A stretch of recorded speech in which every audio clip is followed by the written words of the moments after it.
Olá, minha gente, sejam bem-vindos a mais um Ponto de Vista. A nossa convidada de hoje é a professora Mônica Garbim, ela que é da Faculdade de Educação da Unicamp. Obrigada, Mônica, por vir até aqui. Obrigada pelo convite. Olha, o assunto de hoje é EAD. O Ministério da Educação assinou no dia 19 de maio o decreto com a nova política de educação à distância, proibindo a modalidade para os cursos de medicina, direito, odontologia, enfermagem e psicologia. Mônica, vamos entender então quais são os pontos positivos e os pontos negativos desse novo decreto. Bom, vamos lá. Primeiro, eu acho que seria importante a gente relembrar um pouquinho a história da educação à distância, né? Então, a educação à distância vem para o Brasil e também no mundo, né, como uma forma de levar a educação para mais pessoas, né? Que é o que a gente chamava de educação para as massas, né? Então, desde sua vinda, né, desde sua criação, ela carrega com si alguns preconceitos, né? Justamente porque nessa sua trajetória, né, na sua história, o ponto principal era levar uma educação que pudesse, de alguma forma, dar um emprego, enfim, que pudesse formar essa pessoa para que ela pudesse atuar no mercado de trabalho, né? Então, quando a gente pensa em educação à distância, a gente vai lembrar que ela começa com um processo de imprensa, né, de educação por correios, né? Quem não lembra do Instituto Universal Brasileiro, né, nas histórias em quadrinho. Então, e depois ela vai para o rádio, vai para a televisão, né? Telecurso 2000 é um outro exemplo, né, que a gente tem, que é bastante conhecido. E aí, com as novas tecnologias, né, com a internet, enfim, com toda essa possibilidade de interação, ela vem se modificando. Mas ela carrega consigo todos esses preconceitos, né, que foram criados em cima dela, especialmente pela falta da presença, né, que é um dos pontos que mais foram modificados nesse novo marco, né, da educação à distância. Então, eu diria que é importante lembrar, né, que tem todo esse conceito, esse contexto histórico, né, e esse conceito da educação à distância quando a gente vai ler essa legislação, e a gente não pode deixar de ler sem lembrar de tudo isso, né? Então, quais são os pontos positivos, né? Os pontos positivos dessa legislação, eu acredito que sejam mais voltados para a possibilidade agora da gente olhar para a educação à distância e tentar produzir cursos, né? Enfim, criar cursos com mais qualidade, né? Material didático com maior qualidade, né? Ali, a gente tem ali alguns pontos que é a diversificação dos materiais didáticos, né? Ou seja, não servem mais apenas aqueles cursos que são apostilados, por exemplo, né? Outro ponto que eu acredito muito no potencial da educação à distância é essa possibilidade dela chegar a mais pessoas, a mais lugares, em lugares que essas pessoas, né, que estão em lugares mais isolados, talvez não tivessem acesso se não fosse pela educação à distância. Então, a gente precisa considerar esses pontos relevantes, né? Com relação ainda, né, aos pontos positivos, a gente vê ali uma valorização do papel do professor dentro dessa legislação, que eu acho que é importantíssimo, né? Todo mundo sabe aí que já faz essa relação, né? Educação à distância, tutor. Educação à distância, tutor, né? E cadê o professor nesse processo, né? E muito tem se discutido sobre o tutor como, de alguma forma, uma precarização do trabalho docente, né? Porque você tem ali o docente e depois você faz essa massificação por meio dos tutores, né? Que agora os tutores são apenas algo, tem um papel, né, mais administrativo, enquanto os mediadores têm um papel pedagógico, né, mais de orientação. Outro ponto também que eu vejo importante que é importante demarcar nesse processo com relação à volta dos polos, né? E também um pouco, de alguma forma, essa necessidade do presencial, né? Porque mesmo nos cursos, né, que não estão autorizados a serem implantados, como você citou, né? Ainda tem a licenciatura que pode, mas ainda está em processo, né? A gente tem das porcentagens, né? Então a gente tem aí, mesmo nos cursos que não são à distância, ou seja, que são presenciais, né? Agora também surge, né, o semipresencial, né? Exato. Mas a gente tem, no caso desses cursos que não estão autorizados, né, eles permitem uma porcentagem à distância, a gente não pode desconsiderar isso. São 20%, né? Então, na carga do presencial, dos cursos presenciais, a gente tem os 20%, né? Porque não dá para negar que as tecnologias estão invadindo, né, a nossa vida, enfim, tudo se torna mais digital hoje em dia, né? Claro que nessa minha fala eu estou aqui generalizando, mas a gente precisa considerar também que existem desigualdades, então a gente tem aí muitas pessoas sem acesso ainda. Então, eu destacaria alguns desses como sendo pontos positivos, né? E os pontos negativos, né? Eu diria que a gente precisa... enfim, precisa repensar um pouco mais nesses cursos que estão, né, que não foram autorizados, e discutir mais também as licenciaturas, né, porque a formação de professores é um tema tão caro para a gente na educação, né, e que a gente precisa, enfim, de alguma forma, criar esses cursos, né, para que a gente para ter mais professores e professores bem formados, né? Sem dúvida. Acho que esse é o principal. Professor, eu acho que para quem está em casa e não tem muita familiaridade com a educação à distância, esclarecer um pouco mais. Na educação à distância, não é o professor que acompanha todo o curso, e sim um tutor? É dessa forma que acontece? Perfeito, vamos lá. O interessante dessa legislação, desse novo marco, né, é que ele estabelece esses papéis, né? Então a gente tem ali o professor, que é o professor, aquele que produz o material didático, aquele que faz a unidade didática, né, acontecendo, né? Então ele é esse professor que planeja, que monta os conteúdos, ou que faz a curadoria desses conteúdos, que a gente tem esses modelos também na educação à distância, né? Não precisa se produzir tudo, considerando a quantidade de materiais que a gente já tem produzido.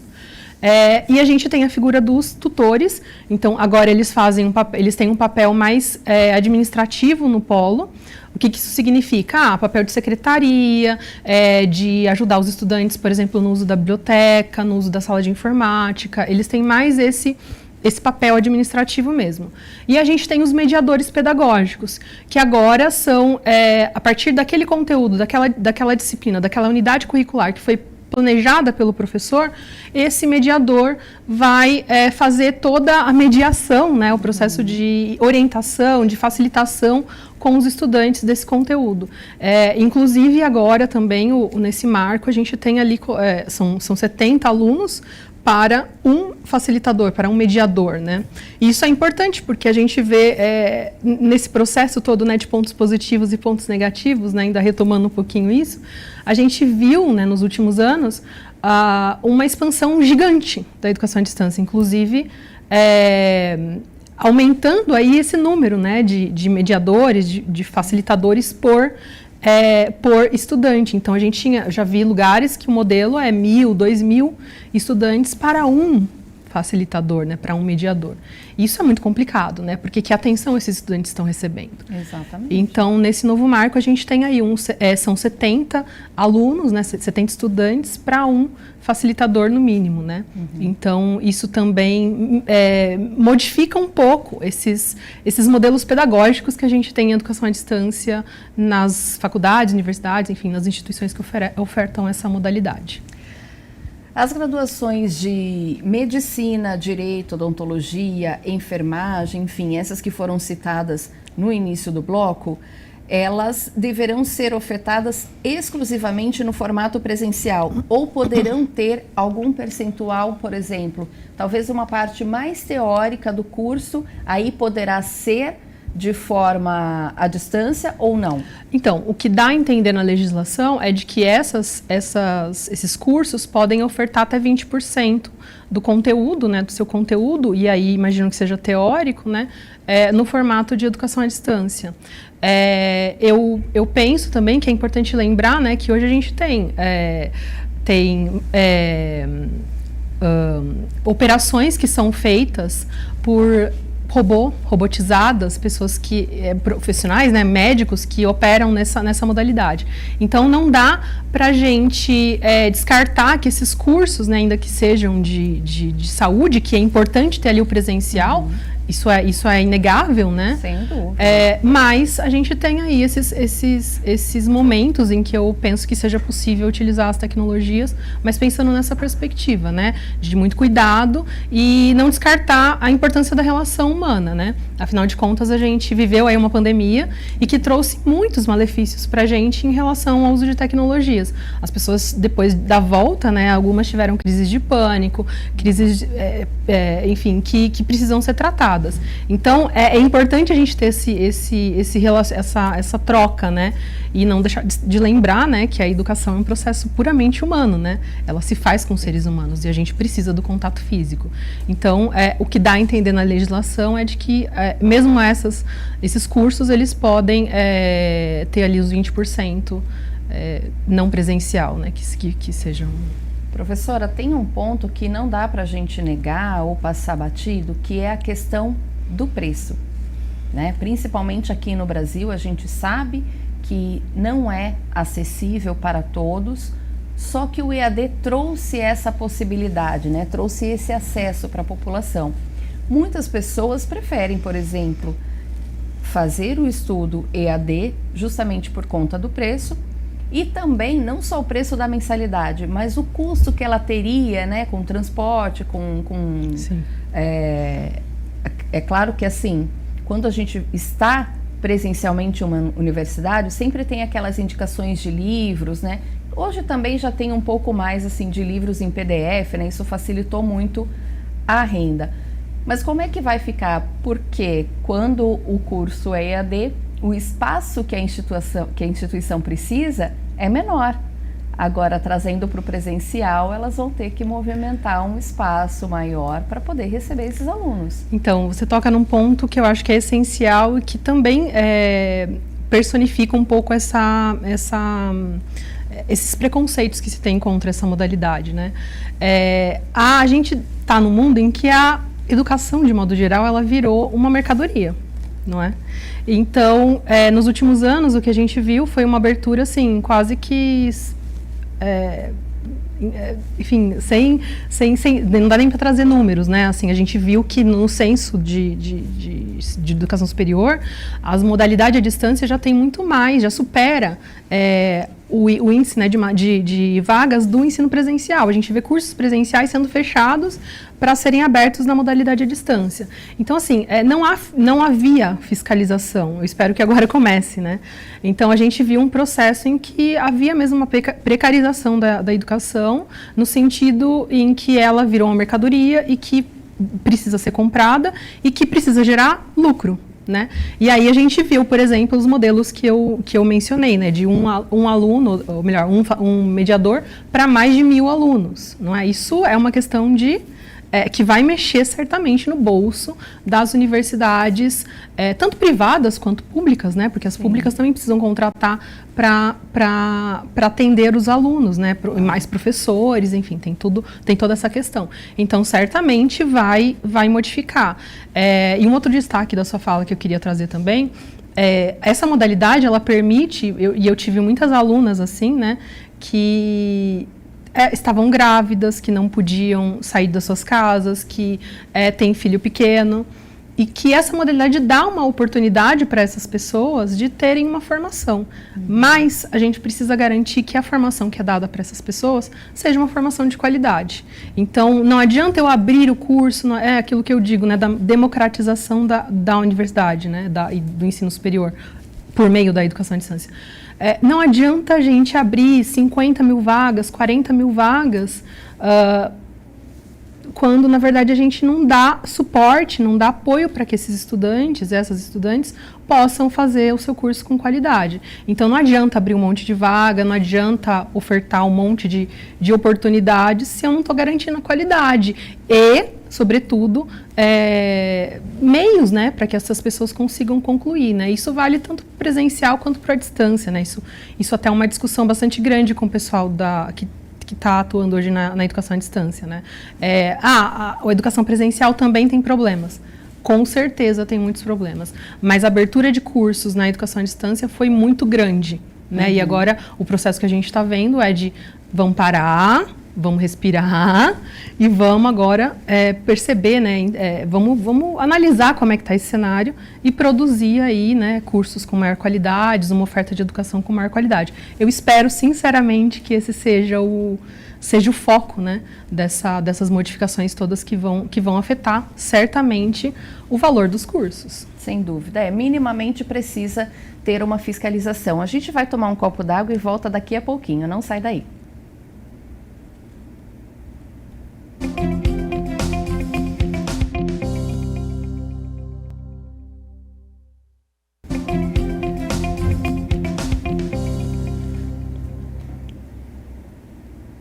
Voltamos com mais um bloco do programa Ponto de Vista. Quem está comigo é a professora Mônica Garbim. Professora, vamos retomar então a questão da porcentagem, né? Qual é a porcentagem que pode ou não ser presencial, que pode ser EAD? Como é que ficou essa questão? Então vamos lá. Nos cursos presenciais, a gente precisa, no máximo, o melhor, né? 70% presencial e 30% na modalidade à distância. Então, é possível trazer ali algumas tecnologias, né? Então, são os 30%. Na modalidade semipresencial, que foi essa nova, que foi criada, né, com esse marco, a gente tem ali 30% de atividades presenciais necessárias e mais 20% da carga horária total do curso em atividades síncronas ou presenciais, né? Então, ali nesse semipresencial, a gente garante ao menos 50% presencial, tá? Tá. Nesse semipresencial, já foi definido quais são os cursos que poderão entrar nessa nova regra? São todos os cursos? Como é que vai ficar essa situação? Bom, o semipresencial, os cursos que você já mencionou não podem, né, nem ser presencial e nem à distância. As licenciaturas, ao que parece, poderão ser semipresenciais, mas a gente ainda não tem esse novo marco, né, essa nova... vai ter um complemento esse marco da EAD novo sobre as licenciaturas, porque havia uma discussão muito grande da possibilidade de a gente ter 40% da carga teórica das licenciaturas sendo ofertadas de maneira presencial.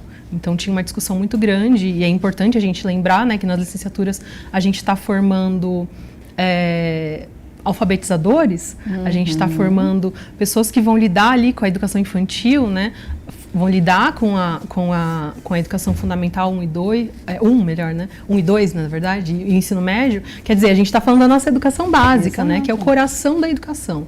Então, é muito importante que a gente olhe isso com muito carinho, né, porque é um tema muito caro mesmo para a educação, a formação de professores. Exatamente. Quando a gente fala da formação de professores, eu imagino que tem aí que ter uma atenção maior, né, como você bem disse, porque é o básico, né?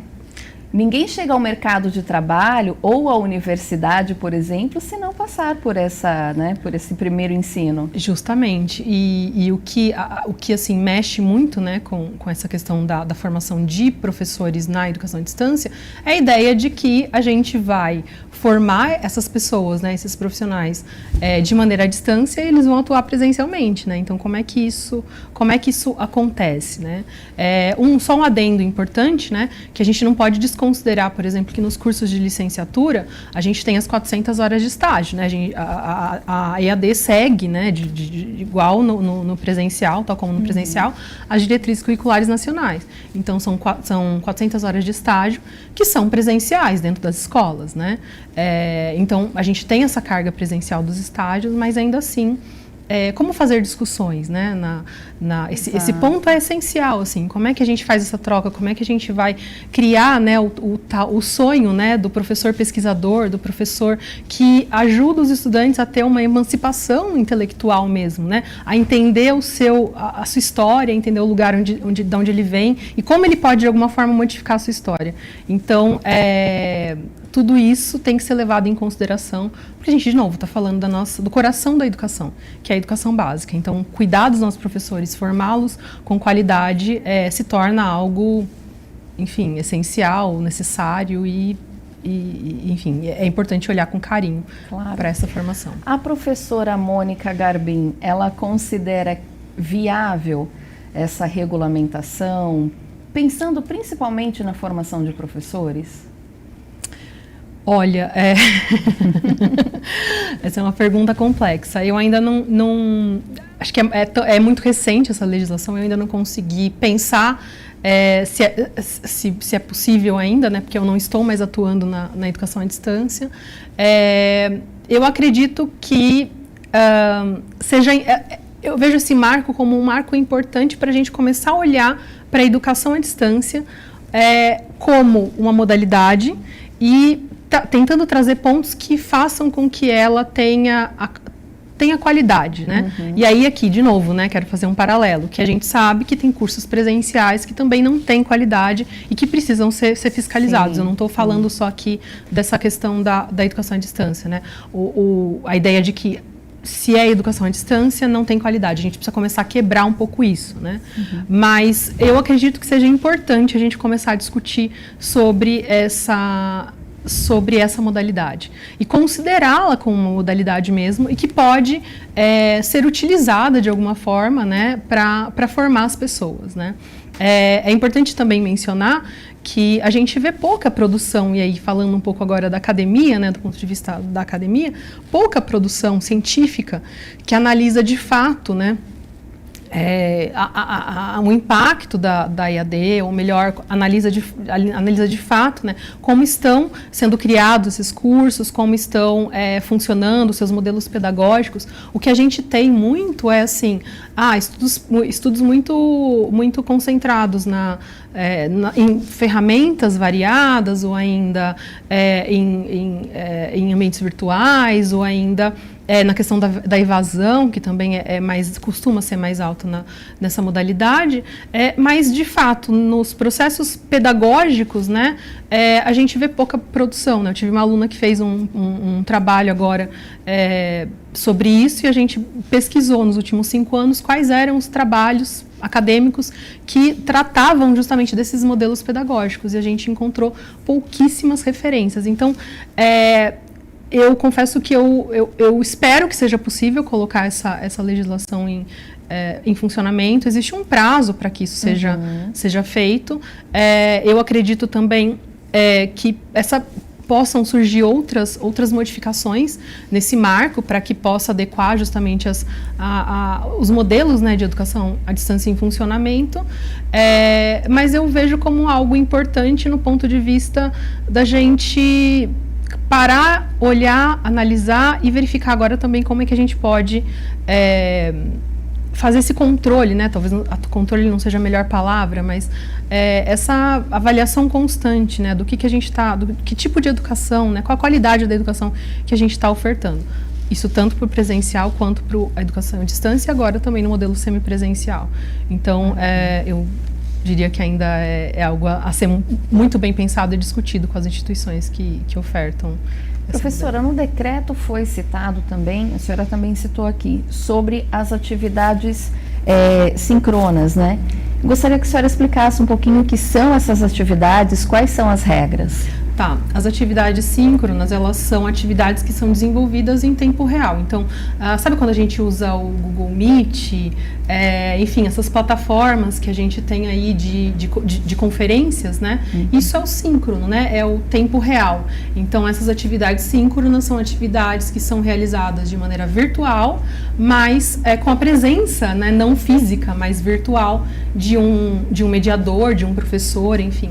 E isso também é esclarecido isso é muito importante também nesse marco, porque ele traz ali um esclarecimento do que é o síncrono, o assíncrono, e todas essas nomenclaturas que a gente costuma usar, né? E então a atividade de síncrona é em tempo real, e a atividade assíncrona por exemplo, quando eu peço para os estudantes, sei lá, lerem um texto, ou mesmo participar de um fórum, ou fazer alguma atividade que não seja em tempo real com a presença de um professor. E talvez isso tenha citado também, professora, porque a gente sabe que infelizmente tem aqueles alunos que até talvez por falta de disciplina mesmo, né, de aptidão para estudar EAD, ele está online, mas a câmera desligada, o professor não sabe o que ele está fazendo, talvez ele não esteja 100% focado no que o professor está explicando, e isso pode também interferir na aprovação dele, né? Sim. Esse marco também traz a questão da presencialidade, né? Então, agora os cursos precisam aferir a presença, né? Porque os cursos de educação à distância muitas vezes não necessariamente contabilizavam a frequência para aprovação do estudante. Agora é preciso contar essa frequência, né? Essa participação.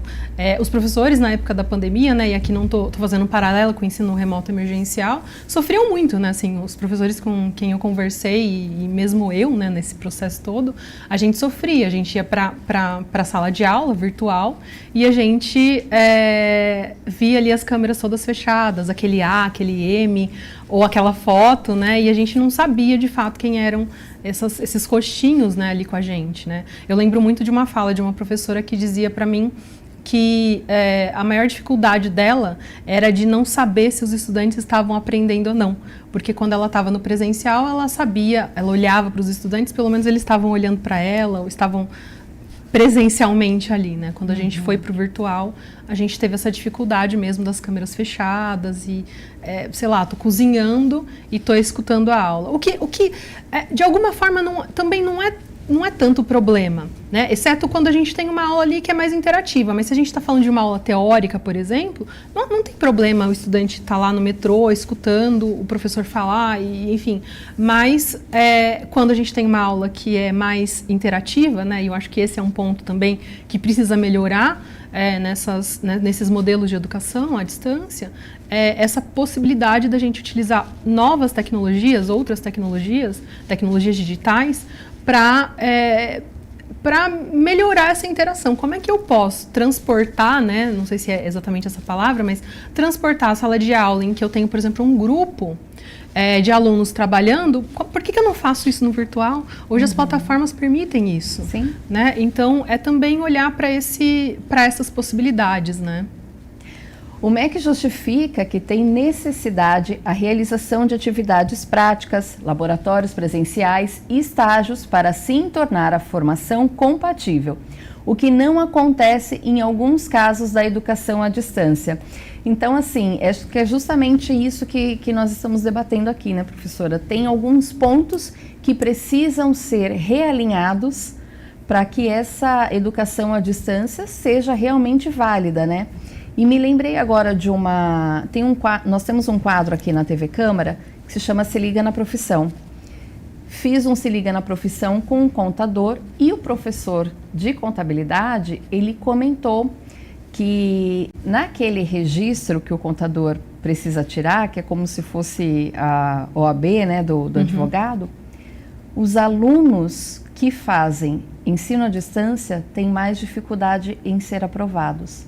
O mesmo acontece também no caso de direito. Então, acho que é justamente essa questão, né? Então, assim, melhorar esse ensino à distância, como a senhora disse, é claro que o presencial também tem ali alguns pontos a ser melhorados, mas falando aqui da educação à distância, regulamentar alguns casos até para que esse aluno não tenha perdido o tempo, né? Pensou que estava ali aprendendo e quando chega numa prova, por exemplo, ele viu que faltou muita informação. Exato, mas aí eu quero trazer até um contraponto para isso. A gente tem casos de universidade, de faculdades que vão bem no ENAD, os seus cursos à distância vão melhores do que os cursos presenciais. Já tem alguns casos né, que mostram isso. Tem universidades que a nota do ENAD chega a 4, 5. Então, assim, realmente pensar nesses modelos que estão sendo ofertados, né? Tirar um pouco a educação desse modo mercadoria, né? E aí, de novo, isso vale para o presencial, isso vale para a distância, isso vai valer para o semipresencial também. E trazer um pouco mais desse olhar para a qualidade do ensino que eu estou ofertando, né? É o que eu costumo dizer para todo mundo quando alguém me pergunta, mas Você acha que... Você me fez essa pergunta até, né? Você acha que a educação à distância funciona? E aí eu digo o seguinte, quando a proposta pedagógica e a finalidade pedagógica não são sobrepostas por interesses econômicos e até políticos, eu diria, é possível que a gente comece a pensar nessa perspectiva de funcionamento. O problema é que isso ainda acaba sendo muito difícil, né? Porque a gente tem ainda, olha, né, para essa educação ainda como uma grande mercadoria, né? Enfim, e ela não é. Né? A gente não pode vender o nosso bem maior, né? A gente vê aí países que estão super bem, quando a gente olha para os testes, né, para as avaliações. A Finlândia, por exemplo, né, um modelo de educação muito conhecido. O que é bom lá, né? O que eles fazem de diferente? Eles valorizam o professor ganha bem, ele não precisa fazer 3 turnos para conseguir sobreviver, né? Uhum. Enfim, a atenção que é dada dentro das escolas, as propostas que tem ali dentro. E o que a gente vê aqui no Brasil, pelo menos, é o oposto disso em alguns lugares. Então, a gente precisa começar a olhar com mais cuidado para a nossa educação. Então, eu diria que talvez o problema nem fosse a modalidade, né? Claro que a modalidade carrega, como eu disse, né? Uhum. Tantos preconceitos e tantas questões. Mas a gente tem alguns modelos de educação à distância que funcionam de alguma forma, que dão esse resultado, né? Uhum. Não sei, não posso dizer que isso tudo é verdade, né? Para a gente da educação específica é só um número, né? Mas, enfim, é importante a gente pensar na educação e ofertar um modelo que, de fato, os estudantes não tenham depois de formados, né? Essa dificuldade em executar sua profissão, em realizar, enfim, o que precisa, né? Professora, seria um caso também de perfil? Porque, por exemplo, o meu perfil, eu acho que não daria certo o EAD. Eu já tentei, por exemplo, inglês, para mim não vai.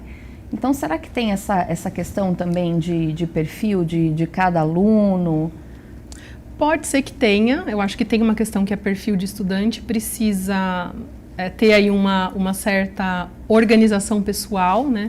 Para você, afinal de contas, você está ali na educação à distância, você não tem o compromisso de estar todos os dias ali na sala de aula, né? Como acontece na presencial, e aí você vai deixando, né? Aquela história do... mas, ao mesmo tempo, a gente tem ali algumas questões importantes na educação à distância sobre isso. Então, o apoio dos professores, por isso a importância ali do 1:70. A gente tem o apoio do polo presencial, né? Do tutor agora dentro dos polos. Então, eu diria que sim, tem que ter um perfil, tem que ter uma organização para fazer o curso à distância, assim como no presencial. Mas a gente precisa, no curso à distância, ter todo esse suporte ao estudante. Mesmo dentro dos ambientes virtuais, por exemplo, alguns modelos de AD trazem cursos de ambientação, né? Em que você pode ali mostrar para o estudante onde ficam as coisas dentro do ambiente virtual, de repente propor até um roteiro de estudo para que ele possa se organizar, enfim, trazer ali algumas ferramentas, né, nesse sentido de organização para o estudante, né, que tem essa dificuldade e, sobretudo, ter um apoio, né? Então, se você vê que o estudante está demorando para entrar no ambiente virtual, que ele, né, chamar alguém para olhar isso, né, olhar por que ele não está entrando, deixa eu falar com ele, né, porque no presencial o que a gente tem? O estudante que não vai. E aí, quando ele não vai, o que eu faço? Eu mando mensagem para ele, peço para a secretaria ligar para esse estudante para ver o que aconteceu. E à distância a gente não tem isso, mas a gente precisa começar a olhar para esse todo, né? Fazer essas intervenções nesses casos em que os estudantes têm dificuldade mesmo. Porque alguns têm facilidade, como eu disse, né, melhora. Sim, sim. Até a questão financeira, né, não tem o deslocamento até o lugar, né? Então isso envolve e termos financeiros não só, né? Mas a gente também dá o nosso tempo, né? Quanto tempo eu demoro para chegar na universidade, quanto tempo eu demoro para chegar no lugar.